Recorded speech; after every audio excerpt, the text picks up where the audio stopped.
Hallo Freunde der Nacht, ich bin Fenske4u und ich zeige euch heute, wie ihr euren Grundig-Fernseher Fire TV Edition zurücksetzen könnt, wenn er mal nicht mehr booten will. Unser Fernseher blieb nach einer Stromabschaltung zum falschen Zeitpunkt im Fire TV Bildschirm hängen.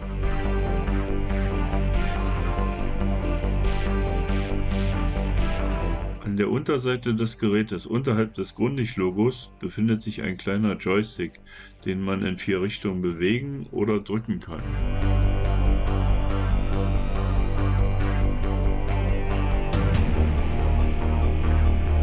Zuerst macht ihr den Fernseher stromlos, das heißt Stecker raus oder Schaltsteckdose aus. Jetzt drückt ihr den Joystick nach oben und schaltet den Strom wieder ein. Ihr haltet den Joystick gedrückt, bis das Grundig-Logo erscheint. Jetzt könnt ihr den Joystick loslassen. Nun erscheint ein Bootmenü, in dem man die Möglichkeit hat, sämtliche Einstellungen zu löschen.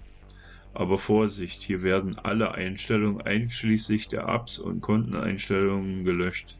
Navigiert als nächstes mit dem Joystick auf den Eintrag Wipe Data Factory Reset und bestätigt mit längerem Druck auf die Joystick-Taste. Es wird noch einmal eine Bestätigung abgefordert, die man ebenfalls mit längerem Druck auf die Joystick-Taste bestätigen muss. Das war's dann auch schon.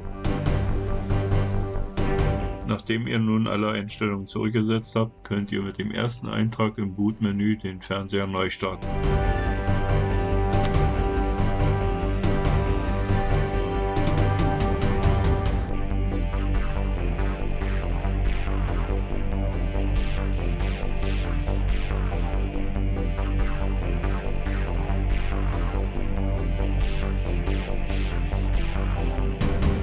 Danach fährt euer Fernseher wieder hoch, was aber 2 bis 3 Minuten dauert. Anschließend könnt ihr direkt mit der Neueinrichtung beginnen.